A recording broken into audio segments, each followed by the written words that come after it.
যখন সমাজের মধ্যে সুদের হার বেড়ে গিয়েছে, আল্লাহ পাক রব্বুল আলামিন আসমান থেকে বৃষ্টি বন্ধ করে দিয়েছে। কথা বলেন ঠিক কিনা? সুদখোররা নিজেকে কখনো কি অপরাধী মনে করে? অপরাধী মনে করে না, তারা মনে করে আমি একজন সমাজের সমাজসেবক। কি মনে করে? আরে সমাজসেবক, তোমার কারণে আল্লাহ পাক রব্বুল আলামিন আসমান থেকে বৃষ্টি বন্ধ করে দিয়েছে।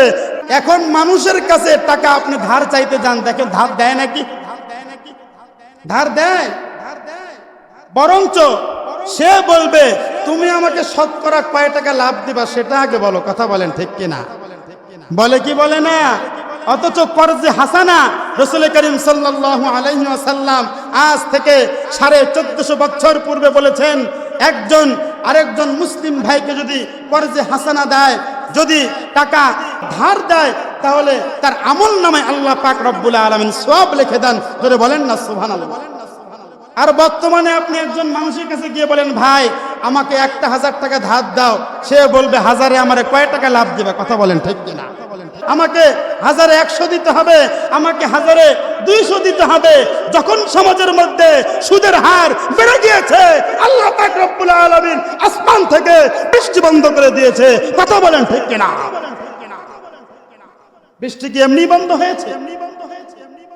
সালাতুল ইস্তিসকার নামাজ আদায় করতেছি, মসজিদের মধ্যে দোয়া করতেছি, এত কান্নাকাটি করতেছি, কিন্তু বৃষ্টি হয় না কেন?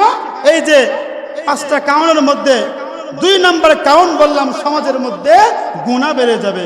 সমাজের মানুষগুলো পাপ কাজ করবে, ওপেনলি প্রকাশ্যে গুনাহ করবে, আবার মনে করবে আমি তো ভালো কাজই করতেছি, আমি তো টাকা মানুষদেরকে দিয়ে মানুষের উপকার করতেছি। কথা বলেন ঠিক কিনা?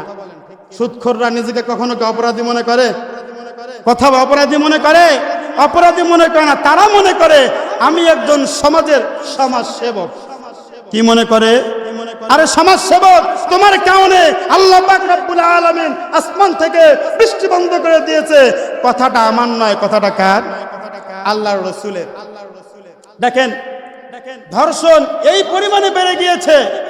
গত পরশুদিন কুমিল্লাতে আপনারা যারা সোশ্যাল মিডিয়া ব্যবহার করেন, সংবাদ ব্রিফ করতে গিয়ে র্যাবের একজন সদস্য কাঁদতেছে আর বলতেছে 9 বছরের একটা ছোট্ট মাসুম বাচ্চাকে পর্যন্ত ধর্ষণ করা হয়েছে। ধরে বলেন না নাউজুবিল্লাহ। ও কত বড় ধর্ষক, কত বড় প্রতারক, কত বড় লম্পট। যদি আজকে সমাজের মধ্যে কোরআনের আইন চালু থাকতো, যদি আজকে সমাজের মধ্যে ওই ধর্ষকগুলোকে বাইতুল মুকাররমে প্রধান গেটের সামনে নিয়ে যখন বুক পর্যন্ত জমিনের মধ্যে দিয়ে পাথর নিক্ষেপ করতে করতে তাকে দুনিয়া থেকে বিদায় করত, দুনিয়ার কোন ধর্ষক কোন মেয়ের দিকে চোখ তুলে তাকানোর সাহস পাইতো না। কথা বলেন ঠিক কিনা? বৃষ্টি এমনিতেই হয় না, ছোট্ট মাসুম বাচ্চা, 9 বছরের মাসুম বাচ্চা, তাকে পর্যন্ত এই জাতি ছাড় দেয় নাই। তাহলে বলেন এই সমাজের মধ্যে গজব আসবে না তো কোন সমাজের মধ্যে গজব আসবে? তাহলে 2 নম্বর বললাম, রাসূল করিম সাল্লাল্লাহু আলাইহি ওয়াসাল্লাম বলছেন যে সমাজের মধ্যে খারাপ কাজ বেড়ে যাবে প্রকাশ্যভাবে, যে সমাজের মধ্যে সুদ বেড়ে যাবে, যে সমাজের মধ্যে ঘুষ বেড়ে যাবে, যে সমাজের মধ্যে পরকীয়া বেড়ে যাবে, যে সমাজের মধ্যে জিনা বেড়ে যাবে, আল্লাহ পাক রব্বুল আলামিন আসমান থেকে বৃষ্টি বন্ধ করে দিয়ে ওই সমাজের মানুষগুলোকে শাস্তি দেবে। জোরে বলেন নাউজুবিল্লাহ। 3 নাম্বার, রাসূল করিম সাল্লাল্লাহু আলাইহি ওয়াসাল্লাম বলেন